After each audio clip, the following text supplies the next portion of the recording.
everybody. Here it is. Spring has sprung. It is now well into March. We have one more show in March, and then after that, I'll be back with Lou D'Alessandro for the first show in April. But Mike will be with me on the last day of March.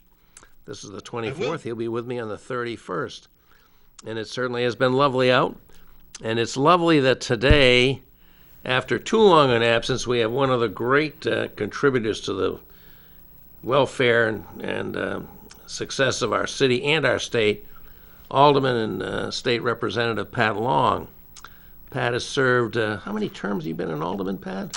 I've been 5 terms. 5 terms? Yeah. Also served in the school committee and served several terms in the State House. And I think you're probably still the chair of the Manchester delegation of I am. our 31 state reps. We have the largest The county- delegation in the State House because The county we are the largest delegation. city. Actually, Andrew Bolin is the chair of the Manchester. I'm chair of the county delegation. Okay. So I had to Oh, you turned over that. I had to turn that one over. That was going to be Okay. too much. And Gotta build the bench. Gotta build the bench. you That's gotta right. build a bench. That's That's right. right. And as we come on the air here on this lovely evening, it's certainly been beautiful the last few days. I mean, those of us that have been waiting for spring, it has sprung, and it is just so delightful. But Pat can wear so many hats, and we'll see how many of them we get to put on tonight, at least figuratively, because he is very much involved in important committee assignments in the State House. And in the State House right now, lots of big issues that are going to affect every citizen of the city of Manchester, and indeed every citizen of the state of New Hampshire. For those of you that are not in our, in Auburn or Hooksett, the other part of our view shed here, it's going to affect you all too. And we've been living with the COVID pandemic for over a year now. It's certainly been a tough year for so many of us, but for many of us, we're beginning to see some hope, some light at the end of the tunnel, and this time it may not be the oncoming train, because so many of us have been getting our vaccinations. You, Pat? I am. Friday I get my first. My wife and I, and I'm Well- bringing her my mother-in-law. I finally got my first a while ago, and have to go back for a second because I was in the 1B. You youngsters, you properly had to No, wait. I'm in a 1B. You're in 1B? Yeah, I'm 65. Yeah. My goodness, and it took you that long too? Yeah. That's it took forever. Pat. That's 2B. You're in 2B. No, I'm in 1. Yeah, 1B. Whatever. And Mike, you got a date for I'm your in first 2B, vaccination. and I'm going next Saturday. And it's just great A to see week this. a week from Saturday. And we hope this is the end of a terrible time in our country. The number of deaths is just shocking. Very troubling signs around the Yeah, world. Bob, we can get back to killing people with assault rifles. That's right. We can get back to Yeah, normal well, now. that's a People will constant. be in the isn't it? malls. People will be in the grocery stores so they can get killed now. Yeah, We can get back to that. grocery stores, movies, movie theaters, and high schools, all in Colorado. My goodness, how about that? But Yeah, did you notice the congresswoman took the guns down from her Skype display when she went up to do some talking about it? I'm sorry, I'll stop interrupting, but I am on fire about yeah, this. I can tell. You'll have to forgive me. I can tell. And it's certainly a deserving issue. My gosh, this country's gun problem is just unbelievably serious. Caused so much loss of life. But in any event, Pat, you suggested we may start talking about issues happening up the state where we're in a very, very strange situation. The House has only had one meeting as a session of the whole, right? Correct. And Yeah. now we're not going to have the second meeting of any House session until April. 3 days in April? Yeah, April 6th, 7th, and 8th. Yeah, And, we're meeting at the athletic complex in Bedford. Athletic, where you met the last time you had 2 Right. days of hearings. Yeah.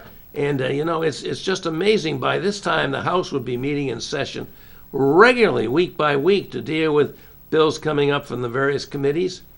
And it's all being accumulated and passed on to this one gigantic 3-day event. I don't know how that's going to work out. But, since, I guess it's just been about a year since the governor declared a state of emergency, right? Yeah. A little more than a year, because it was like March 15th or something of last Right, year. yeah, yeah. And we are still in the state of emergency. And but there's news about that. There's some people that think that that should end, and the governor's emergency powers, have been extensive and maybe necessary, but now there needs to be some change. Yeah, We talked about the legislature does have the authority to end the state of emergency, to override the governor. It's been brought before us a couple times in that last House session. And today I'm hearing that the Finance Division 3 put an amendment in the finance bill ending the emergency order, which is, first off the bat, it's not a place to put a non-finance, Right. because the budget is full of plenty of stuff. You vote the budget up or down. It's just not appropriate to have that end the state of emergency order. Is it going to stay in there, Pat, or is it going to be stripped out? Well, I'm thinking that when we have our House sessions, there may be, some motions to take it out. It's just not an appropriate place. Yeah. I mean, we have a. Does it make sense when we're starting to ramp up the vaccinations? We're starting to get some effectiveness. We're starting to approach a point where people can actually be safe going out. Does it make sense to quit the restrictions? 2 months before that happens, when in 2 months we'll probably be at the herd immunity percentages we need. No, exactly. I mean, that's going to be bringing people into the state. That's going to be putting crowds in ballparks. Yeah, I mean, things are starting to happen. In Manchester, we got some races that are going on. They're going to be I'm mask wearing. volunteering at the one this Saturday. I understand that. Yeah. But those races are going to be run with COVID protocols. That's correct. They're going to be starting racers every 10 seconds. They're going to be doing it the way they did. They're not abandoning the COVID Not at all. emergency. Not at all. In our Manchester Health Department, I tell you, I am just highly impressed with all the employees there. As we are. Yeah. We've had Here, Phil here. Lexicos on here. Yeah. I think several times, 3 at least, and very, very impressive. And those people are working so hard to protect us. Yeah, very knowledgeable. They look up the nuances Yeah, that come yeah. out, and we're just very fortunate in the city to have They are really wonderful to have these so- capable, talented Well, people. gentlemen, it just seems to me like you don't want to be the last guy to die in a war. We're almost there. Can't we? Do we have? Is our attention span so short that we can't keep this up? Push hard, finish strong. Isn't that like what everybody says about everything in life? Yeah, I mean, we're looking to move kids into school. We're looking for 3 instead of 6 feet. Things are starting to, the wheels moving up now. We're starting Yeah. to climb that stairs back up.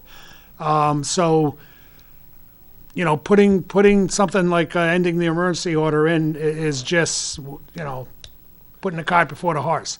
Yeah, but Pat, and Mike too. I'm very concerned as I read the news internationally. They're going back into lockdown in Paris and various places in Europe, and these new variants that are coming in that are much more highly transmissible, and nobody's really sure how effective these vaccines are going to be. We hope they're going to be as equally as effective or nearly as effective against the new variants as they are against the one that we all started with. I'm just really worried that we're thinking the end is near and it may not be. I don't know. No, yeah, you're right. I mean, I'm thinking November, by next Thanksgiving. I hope. We'll be able to eat with our family, maybe. I hope so. But ending the emergency order, that's absolutely not going to happen. Yeah. We'll be going backwards. So, so that's there's a group at the State House that are this is what they're all about. This is why they got elected, and this is what they're all about. So, hopefully there will be something on the floor in our House session. Now, those 3 days House session, we have over 400 bills. Wow. We have. Holy cow! You're going to be there till 9 at night all 3 days. Well, we're going to have one day is just going to be House Bill 1 and 2, the budget bill. The budget bills. That's a day itself. Yeah. We have a lot of work to do. So Yeah, you better bring some energy pills to keep you Oh, awake yeah, late at absolutely. night. Yeah, absolutely. I So, remember the March 14th last year when we went on till 4 a.m. that's right. And I'm sure That's you right. were there too. I was there. You My got it. God, Yeah. what a That's right. session that was. So, And it could be happening again, it sounds like. yeah, it may be. It may be because those 3 days are the deadlines. That's the deadline. You know? Of course, the speaker has the authority to move that deadline. Yeah. The House gave him permission to do that. Yeah. So Pat, there's going to be an effort, and you talk about already being done as part of the budget bill, which does seem very strange, to end the governor's power to continue the state of emergency. Do you think that's got enough legs to actually happen? I mean, the governor's party's got majority positions in both houses. Well, historically, like I said, we've already shot that down at the last House session. Yeah. So I don't see, I don't see that momentum. Yeah. I really don't. And it should be removed from the budget. Yeah. You know what I mean? It should be. Yes, I would It's- agree with that. It's a certainly. backdoor. It's Yeah. absolutely a backdoor. Yeah. But the idea of one man, he's only one of, 424 elected legislative people, 5 executive councilors, one guy who does run statewide, you got to give him that, should have the sole power to distribute so much of the money that's available and decide how it's to be used.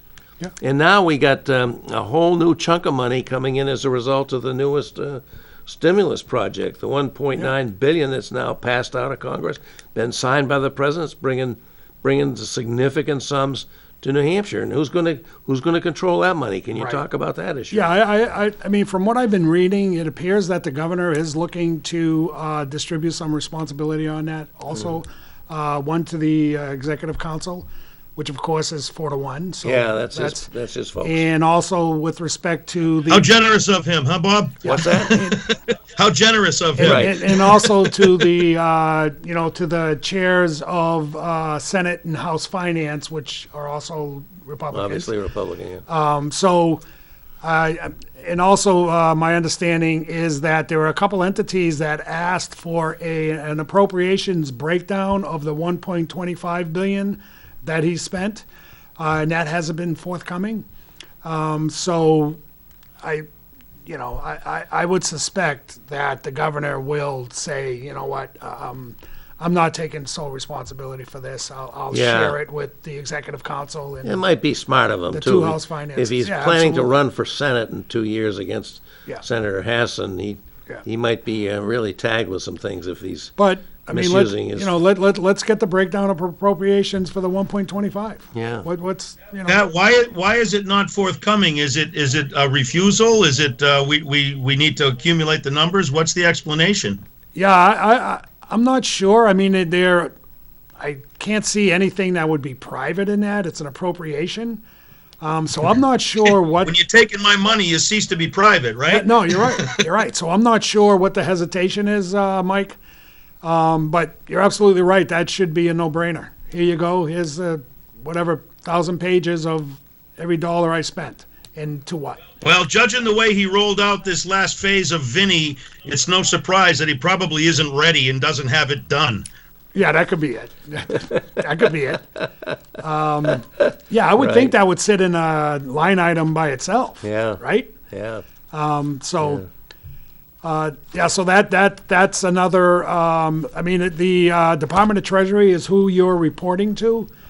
They're appropriating the money, and in May they're going to be giving us the rules. I mean, there's a lot of articles in there, but it's gray as to how you could spend it. So in May, we'll get those articulated rules. I'm also reading that there are 21 governors, the governor associations, the Republican governors associations have asked for a waiver on reducing taxes. However, all those states, they're talking about reducing the income tax, which I believe there was a ruling that they can do that. So again, So instead, let me get this straight, Pat. These Republican governors are asking for permission to use emergency relief funding instead of providing emergency relief to the people who need it, to provide tax breaks to rich people. Is that what you're telling me? well, Yeah. these Republicans are doing? Yes, Mike. I'm Holy I'm cow, sorry. can you believe it? The Republicans are I'm doing sorry it to blow again. you away like that. But yeah, you're absolutely right. They're looking to Jesus. reduce their because in I just wanted to make sure I understood, Pat, because I couldn't believe it. yeah, well, You can believe it. You in- can believe it. You know damn well you can believe it. in this act, Mike, it specifically says the money can't be used for reducing your budgets, taxes. Yeah. Unreal. And, Unreal. and it can't be How used craven. for Unreal. putting money into your pensions. Yeah. So the Governors Association, Republican Governors Association, requested a waiver with respect to income taxes. So there are waivers that are going to be had, you know.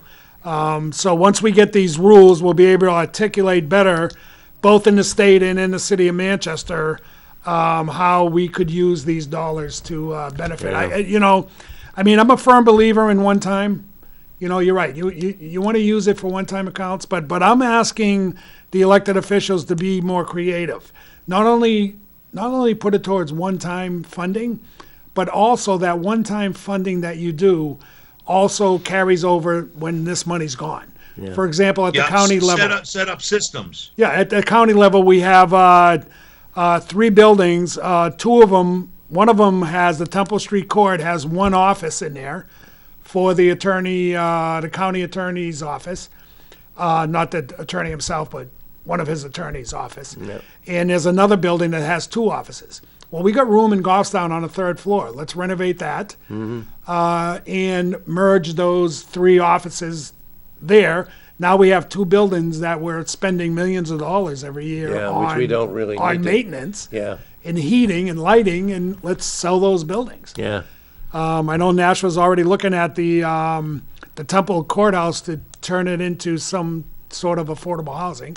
So Nashua may not be too upset about this idea. No, that's right. That's Yeah, right. Yeah, that's and- interesting. And when That's you have good. Nashua and Manchester, you know, Manchester has 33 delegates, Yeah, 33. Yeah. and Nashua 39. has 26 or 29. It's a hefty chunk. It's a good chunk with 122 delegates in the Yeah. Hillsborough County. So Wow. it's a good voting block. And then the other thing that we hear about a lot, and we we sort of blow it off, but it's gonna be a tough one this year with respect to right to work, which is having its public hearing tomorrow. What committee does that go to? That's Labor. I would think so. Representative Infantine is Yeah. the chair of Is he the really? Labor Okay. Committee. Yep. So Pat, I can tell you, you know my boss, right? yeah, My boss, you know my boss is a staunch conservative business owner. he is. He is deadly opposed to right to work. He spoke against it and submitted testimony in the Senate, and he's submitted his testimony for the hearing tomorrow as well. Yeah, that's awesome. That's The way he looks at it, the argument he makes is, why is the government getting in the middle of me and my contract with my employees? Let me handle that. Stay out of it. No, that's right. I mean, and what blows me away is the libertarians that are supporting this. I mean, this is That's so crazy. This is the most anti-libertarian Exactly. bill that can come down the pike. So, Mike, there was about 3 or 4 years ago, there was a United States Supreme Court came out with a Janus. It's called the Janus decision, Yep. which currently all public unions are under right to work rules. No administrative fees. You don't have to be a union member to work in the public unions. Yep, but now they're coming after the trade unions. Well, Pat. that's the thing. In the state of New Hampshire, that's between 5 and 8% of the workforce. Why That's are how you shrunken our going? union movement is in this country. Yeah. Why are 5 you going? to 8% of in- private in- employers. In New Hampshire, why are you going after 5 to 8% of the workforce? Yeah. That's going to increase your jobs. Mike, you hear how these states, when they first implemented right to work, they increased their jobs.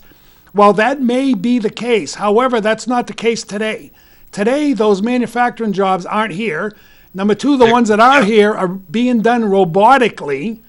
So you're not going to increase jobs. Yeah. It's not increasing jobs. And they were all low-paying jobs to begin with. So, No, that's the real point is to break the unions. This Well, is a no, union busting absolutely. bill because that they don't want collective bargaining, That's correct. Yep. So which is a right. Which is a right. This is a civil right of every American, the right to collectively organize, the right of assembly. It's in the Constitution. And they claim to follow the Constitution, but they'll fight it at every turn. Hey, we got a call, folks. I'm going to take it. Hey, hello, caller. This is the Progress Report. We're glad you're joining us. Would you care to contribute a question or a comment? We're ready to hear. Okay, this is Ben Baruti calling. Hi, I'm on Ben. the House Labor Committee, Right? and I'd like to throw in 2 cents. You may. Okay, we have our public hearing tomorrow, Yep. and I just want to encourage all the citizens of the state of New Hampshire to contact their representatives and tell them about the right to work. I could talk for 10 or 12 hours, if you let me, on why we should oppose this, but it's not good for New Hampshire. Right. It's very bad. It's a union-busting thing, number one, Yep. but it's bad for the economy in New Hampshire. Yep. And like I could go on for hours. Yeah. But it's just terrible, and I encourage a lot of people to contact their reps to have them vote against it in 2 weeks when we hit the floor. So Okay. I'll Well, leave it up to you. thanks, Ben. Bob's Maybe, doing a good maybe you, job, and, maybe you or Pat can Friday say, if you're having a hearing on this tomorrow, it'll be available by remote technology for people to join in that hearing, will it not? or even to sign in opposition. Or even Well- if sign in opposition, you can do that online. Maybe one of you We could just have, say quickly how right people now should we do that. have the last printout I have, there was like 243 people oppose it, and 120 something that's in favor of it. Yeah. So, I mean, the rank and file members, citizens are opposed to this. It's just the Republicans who have control of the House, and they have their shot right now of passing this, which Yeah. would be really detrimental to the state of New Hampshire on a very wide range of reasons, but it's not good for New Hampshire. All right, It's Ben. not good for the workers and our economy. Yeah. Yeah, just think about this. I mean, this bill is, if it ever wasn't, is a hardy perennial. Comes up every time we have a new term, and we all get lots of mail on it. I mean, lavishly funded mailings go Yeah, out. where's the everybody. mail from? It's from Virginia. Yep, I'm getting It's them. from Kentucky. Emails and regular mail. Yeah, and we get this, and yet every time this has come up, even when the O'Brien era, it's been well, not the O'Brien era because they did pass it and it was stopped by Governor Lynch. Excuse me, but except for that, it's been the House of Representatives that stopped this. You know, right. And now we're in that situation again. We have a governor Absolutely. that's going to sign the bill if it passes. The Senate's going to pass it. It's all going to come down to the vote in the House of Representatives. And Pat, you think it's going to be very close? Yeah, I think it's going to be close. I mean, we need to get Democrats there. I mean, there are some Democrats that haven't been going to House sessions because of COVID. So we can't have 30 people missing, 30 Democrats missing. Oh, that would be fatal. That would be fatal as Yeah, right. that So would be very fatal. Yeah. It would be. We do have Republicans crossing over, but I don't think it's going to be enough. no, We need every Democrat to show up, and we need a lot of people to call their Republican reps and say, "Hey, look, I'm a voter, and I'm opposed to this." Yeah. And that does. I mean, Pat and Bob, you've been reps, and Mike, when a voter calls you, you gotta listen. You're damn right. yeah, you got it. You're right. You're damn right. You know, Ben, when I just think about this, and for God's sakes, I hope the House stops this yet again, because we don't want New Hampshire to be the first northeastern state to be a right-to-work-for-less state. That's what we're facing. And that's really what it's about, the right to work for less, not to let people exercise, as Mike Farley just said, their constitutional right to assemble and come together to solve problems in common. And there's a big myth about right to work that union membership can be compelled. As you point out, Pat, that's already moved. Yeah, it's already back to the necessary public for, union. yeah, I mean. But it's nobody can be compelled to join a union. The question is whether you can have the union bargain for conditions that benefit you as a worker without having to contribute some funds to that bargaining to make it successful. Yeah, we have like a 6 or 7% people who belong to unions that are in the private sector. Yeah. Most of the union people in this state are public sector, and the public sector people are working under right-to-work conditions. Yep. Right. As Yeah. Pat just pointed out, that's right. Yeah. Yeah. So there's something about this. It seems like a lot of this is just symbolic for the. It's absolutely symbolic. Just symbolic for the It's right absolutely- wing, the governor will be a hero to his base. Yeah. Except it's more than symbolic. It's more than symbolic. It is going to affect the working conditions of Americans for decades. It'll hurt the You state of New can't Hampshire. have freeloaders. You can't Absolutely. have. It'll hurt our economy. We will be It's the worst bad. economy It's bad in policy. New England. You cannot have people who can come in. And the other side of it is, it totally blows away collective bargaining. The reason for collective bargaining is you settle one contract and you're good for 5 years and you can count on labor that's skilled and safe. And now you have people walking in, you got to take them willy-nilly, you got to negotiate a separate contract with every employee, or you got to give them the full benefits without them paying for them. It's just not fair. It's wrong. And these self-righteous Republicans who claim to be on the side of right that can and vote for this, it's appalling. It's craven. This is bad for our economy. Yeah. It is.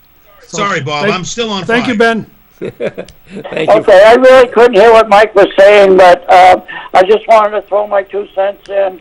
We do have the public hearing tomorrow, and I just want to encourage a lot of people to get in touch with their reps. Not me, because I've got 300 emails and phone calls already, but Yeah. talk to your Republican reps, and there's a lot of people who are really thinking about this, and we need every vote we can get. Thank you, and Okay. have a good night. Thanks for all you do. Thanks So- for calling, Ben. Glad you're Thanks still to up there Ben. working Hey, for us. Ben makes a good point. I'm in Ward 8. I've got a couple Republican reps that I'm going to be calling first thing in the morning. I'm going to get this word out too. Pat, where can we go online to register in opposition? Okay, so if you know how to get to the calendar, the House calendar, I mean, it's on. You go online, you go to General Court, you hit the House of Representatives, and you'll see an icon there for calendar. Calendar and journal. Yep. And when you pull up the Yeah. calendar on your computer or iPad or laptop, there's a link in the calendar to join the Zoom. And there's also a link, if you go further down, to just if you don't want to speak, to just log in your opposition. Perfect. I hope a lot of people will do that. It's in the Labor Committee. Yeah. It's Senate Bill 61 that you have to identify and just check off whether you're opposed. So just a couple more things on that, Bob. Please. The Bureau of Labor Statistics show that there's 100,000 New Hampshire people currently going to work in Massachusetts. Okay? So all the efforts we've done over the past years in retaining young people in New Hampshire, that's going to be gone because this $100,000 is going to increase. Why are you going to stick around in a right-to-work state that doesn't advocate for you to get better wages or working conditions or benefits when you could cross the line in Massachusetts and get double and triple and the best benefits ever? Has there been evidence that happening in other states have gone to right to work, and when neighboring states haven't? Has that actually been demonstrated? Well, neighboring states that have increased that have union density. Yeah. I mean, we're really talking about private sector unions. Yes. So I mean, as Mike knows, in New Hampshire, you make $26, $27. You go to Massachusetts, you're like at 42. I think the rate 51.66. that new rate, 51.66. So how is an iron worker? Yeah, right. How is an iron worker worth that in Massachusetts, Right. but not that in New Hampshire? And with right to work, that 31 or whatever dollars an hour they're getting, that's going to drop. Yeah. You know, that's going to drop. And by the way, these private sector unions have 100% apprenticeship. They pay 100%. What's the state doing right now? The state is looking for the taxpayer to pay apprenticeships for companies that don't have collective bargaining agreements or apprenticeships. I'm all for reducing the taxes, and that's with keeping these unions going and having them pay for their apprenticeship programs. So, it has a major effect on the state of New Hampshire. Yeah. That's absolutely going to hurt. Yeah. That's going to hurt the workforce in the state of New Hampshire. Yeah, You know? it sounds pretty grim. So everybody out there, I hope there's a lot of you out there, heed what Pat Long just said. Get on that calendar, get onto that calendar, and go to that link that will enable you to check in and to make your opinion known. This is going to be a very close vote. It's only the committee vote, but the committee vote may be very telling as to where we end up. Can I jump in, Bob? I want to talk. Pat uses the term private sector unions. One, that's very important because this is the government getting into the private sector now. This is telling a private owner and a private employee what they can do. But Pat, can you tell us what are the private sector unions? Who are these guys? Are these government bureaucrats, let's say, or who are the people who are members of these private sector unions? Because I know you know them. Yeah, it's not only the people, it's the companies. It's EverSource. It's the IBEW private sector with respect to phones and the building trades. But that's my point. It's the building trades. It's the carpenters. It's the guy that do sheetrock. It's the guy that gets up at 5 o'clock, 4 o'clock in the morning, drives down to Boston to go climb high steel and build buildings. These are hard-working guys who are just trying to provide for their family. And I don't know why the hate on the part of the Republicans against these hard-working people who work safe, they work efficiently, and they get the job done. And by the way, no one does it like they do. Oh, that's right. No one can do it like they do. And when you drive them out of state, you don't have that. You don't have those volunteers. They're not coaching their basketball teams or football teams or, doing their church volunteering. Why? Because they're up at 4 a.m. going to Massachusetts and getting home at 6. Who around here is really lobbying for right to work? I was very interested and pleased to see that Liberty Utilities, one of our 4 incumbent utilities that serve customers in New Hampshire, has come out against right to work. Yeah, they're another private sector. Another private sector company Yep, doesn't Liberty want to see Utilities. this. And I guess, Mike, your company's another one, is obviously New Hampshire said. Steel is definitely against And it. I would think that would be quite telling. I mean, if this was good for business, wouldn't these companies be saying they want it? But they don't. Yeah, well, they don't interfere in the private sector, like Mike said. Yeah. It's not the public sector where, your tax dollars are going towards. It's in the private sector. So they're sticking their hands into the private sector workforce. And these companies are saying, let me negotiate with whom I want to. Yeah. And their claim of, you could still be in the union and you could, that's all a fallacy. Why would somebody want to pay for a union when you don't have to? And actually, the statute says you don't have to. Yeah. That's a breakdown of the union ideals. That's right. I believe that Americans have the right to make as much money as fast as they can. That's the American way. This bill says, no, you're not going to be able to. Those of you that are bargaining with companies, you're not going to be able to make as much money as fast as you can. We're gonna minimize that. It's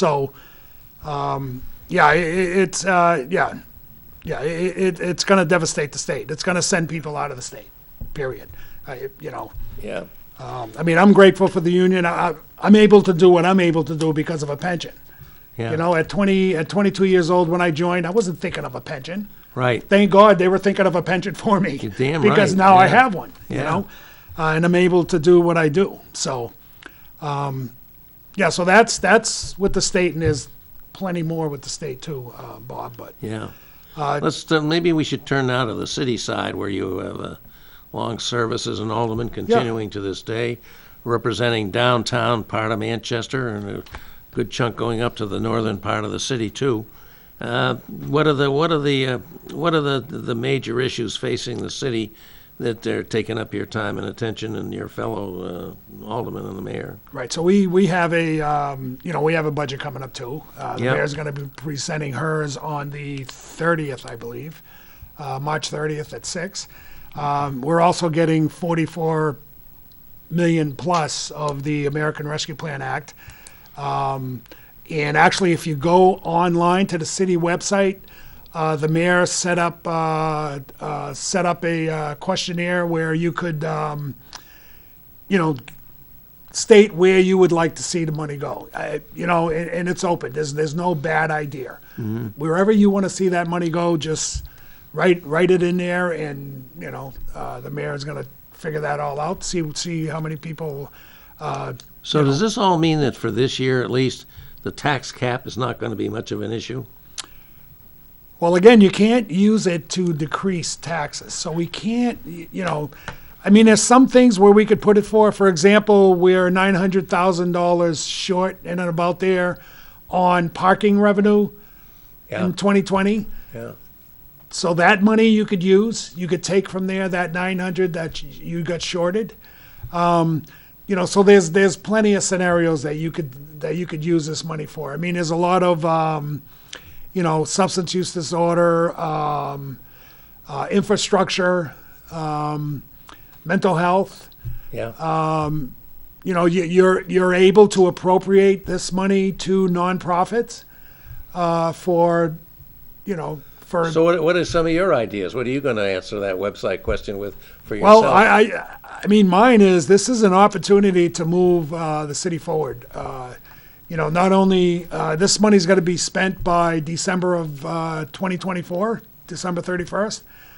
Actually, I'm not sure because in one section it says that, the other section says the end of your fiscal year. So that money's got to be spent, or you got to send it back. Same with the state. You spend it or you send it back. Yeah. Okay, we got another call. Hey, caller, you're on the progress report with me and Mike Farley and Pat Long. And we're anxious. Hello, it's Eric from Manchester. I got a question for Pat Long. Okay. I know the arena's been closed for like a year now. I used to work there, and I know it's because of the COVID and stuff. But how do you see that place reopening in the future? So I'll hang up and listen. Thank you. Is he talking about the Everett Eric, Arena? he's talking about the snow arena. SNHU Arena. Yeah, he's talking that's about a great question. Yeah, Southern New Hampshire University Arena. Okay. Yeah, Eric, that's a great question. As you know, our rooms and meals money goes towards that arena. The city of Manchester gets about $4 to $5 to $6 million a year, rooms and meals. 400 of it or so goes into our general fund. The rest goes towards the debt service, and there's two funds set up. And when they max out at 10 million each, we get to get more of that rooms and meals money. However, they're only at $1 million, so we got a ways to go for that. Yeah. So, and again, I don't know if it's worth their while doing a 50% capacity, because what is it, maxed out at 12,000? So I don't know if they could. That's with seating on the floor and everything, yeah. Yeah, so, I don't know if,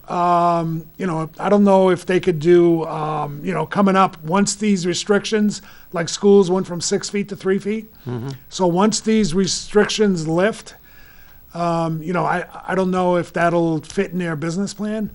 To start. There's a lot of overhead and carrying costs to open the doors at that place. Right. You know what I mean? If you're only going to get 50% seating, I mean that's why the Monarchs went away in some parts. Yeah. You know. Yeah. Yeah. Yeah. I know it was like $8,000 just to open the doors.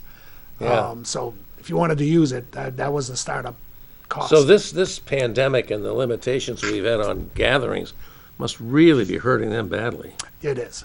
Yeah, it is. It is. Yeah. Yeah, I absolutely. mean, they already had tough competition from the, Right. the venues around the casinos and the Connecticut gambling venues, Yep.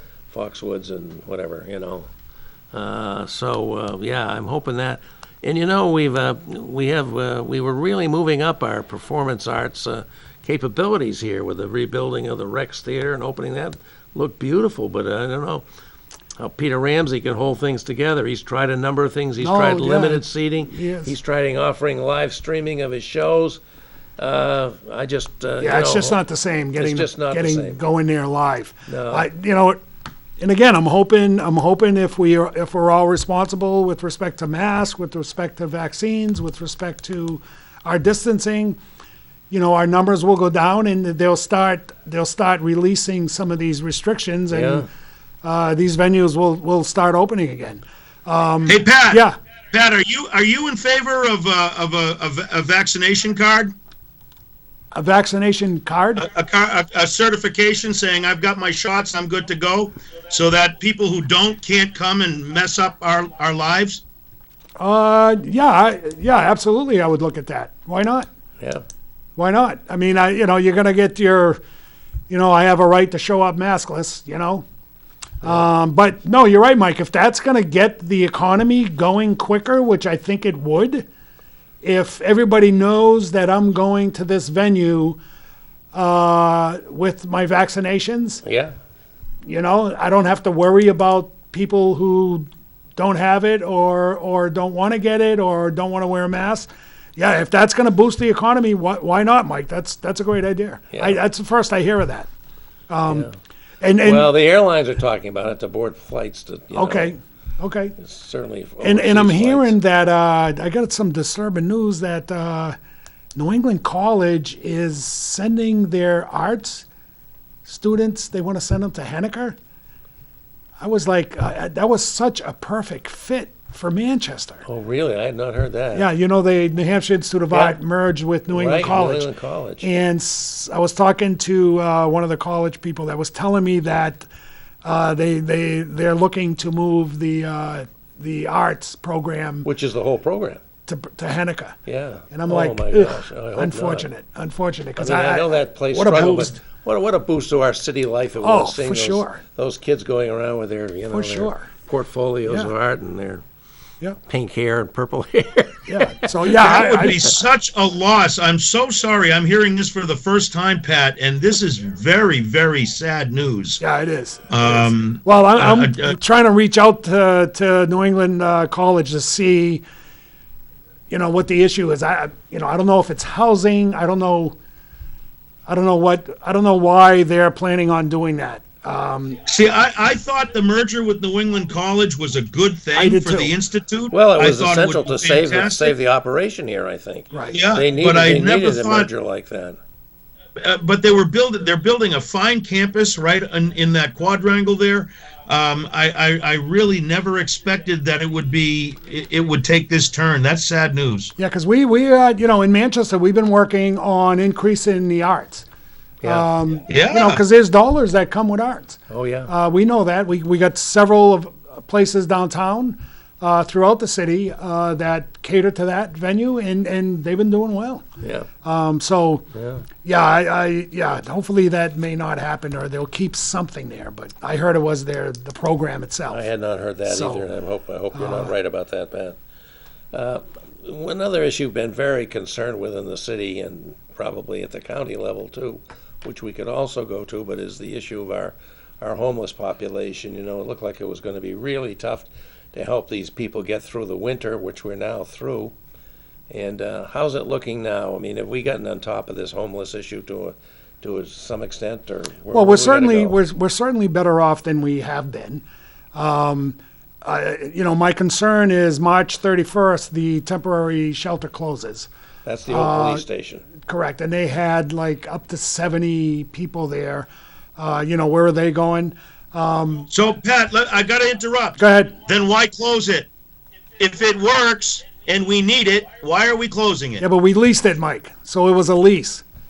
And it get was that. very- it was very Has any expensive. effort been made to extend the lease? Are they looking for a new location, or are we going to get caught by surprise? Yeah, I'm not sure that currently there's 70. I want to say that there were maybe 30 people currently there now that the weather's getting warmer. Yeah, people are willing to be outside again. You know, but we need to. I put in a homeless commission bill specifically for the unsheltered. You know, the governor set up a council on housing stability executive order, and they're looking at homeless, but they're looking more at affordable housing. So I thought my bill would focus the concentration on the unsheltered throughout the state. There was $40 million The worst plus. off. Those are the people that are worse off. Yeah, they're in 4 years, the state contributed 40 million plus to homeless. I mean, not to the city of Manchester, but to the nonprofits, food shelters, and all that. So that's that's $10 million a year. So the idea was that getting the unsheltered, my bill has a lot of the people that have their boots on the grounds. The governor's executive order is a lot of department heads, Representative Infantine's on it. I listened into a few of them. But my bill took immediate action because this group would get together. We don't have to do a study. We already know what needs to be done. They could start implementing immediately what needs to be done within the state. All these minds with their boots on the ground immediately start implementing programs for the unsheltered. Because again, you know, Manchester is getting their fair share. They're over their fair share, and we're getting them from other areas also. Yeah. You know, so I just found out that my bill got amended. They're looking to make the governor's council statutory, and they merged my bill with his. So they're going to add some of the boots on the grounds people to the council on housing stability. You know, which it's better than what we got now. But you know, do we need to study? Do we need to implement affordable housing initiatives? Yes, and We that's what certainly that do. council does. That's very important. I get that. But that's not going to solve the problem, Pat. That'll stop. That will solve part of the problem, but that's not going to solve the worst part of the No, problem. you're absolutely right, Mike. I wholeheartedly agree. Getting the group, you know, getting a unsheltered group together, statewide initiative, they'd be able to come up with immediate programs and initiatives for the state to follow through on, and it wouldn't have to go Yeah, back. to Pat, legislature. I'd like to comment a little bit more on that. I think maybe I didn't make my point well enough. The point I was trying to make You is want to hold for a we've minute? We learned- got a call. I'd like to take the if call. we've and got then a you can make caller, your I'll point. shut my face. Hi, caller. You're joining us on the progress report. We're glad to have you with us. You've got a question or comment for either Mike or I or Pat? Sure, I'll just throw it out there, Bob. Hey, Okay. Pat, you mentioned affordable housing initiatives, right? And I had asked about this a few weeks back because it's a great subject. What are the affordable housing initiatives? How do you bring the cost of housing down? It's getting late, so I'll hang up and listen for your answer. Thank you. Bye. Okay. Thanks for calling. Yeah, Yeah, so- that's a big issue, isn't Yeah, it? so I, you know, speaking with, I spoke with Dick Anignos, Yeah. a developer. He gets those. He claims that new building, it's $180,000 per unit.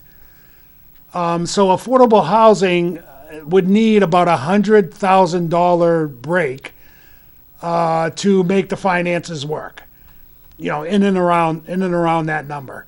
And I told him I'm not going to hold him to that number. I mean, that changes as yeah. the market changes. It's a good rule of thumb to work with. Yeah, no, exactly. So we need that $100,000. We got to find $100,000 to build this affordable housing. when, the planning board, in the state of New Hampshire, you can't, a developer comes to you, I'm building 160 units, you can't tell him, I want 25% affordable. You could ask them, however, as a developer, why would I say, yeah, I'll take $1,000 instead of $2,000? It's a Really? business There's no proposition. requirement that a builder who's No. developing a project devote a certain number to affordable? No, I did not know that. no.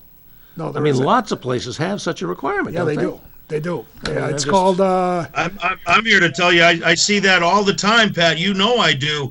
And by the way, that $100,000, you know how you offset that? You build units that are $300,000, and then you use that extra money to build the $80,000 units, either in the same building or in a similar building in the neighborhood. yeah, so, Because otherwise you gentrify these neighborhoods, and there should be you shouldn't be able to just rape a neighborhood to make your money because you're a developer. There should be some obligatory conscience on developers when they come in like that. That should be part of the deal. Even it should be allowed. It should not be forbidden. but the other issue, Mike, is affordable housing.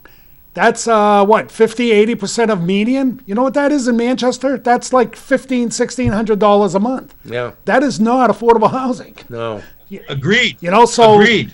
So I know at the state level, there's a couple of bills that are addressing this, Yeah. some incentives. Yeah, There are incentives we could use to start digging into that 100,000, Mike. Yeah. And hopefully that'll come to fruition.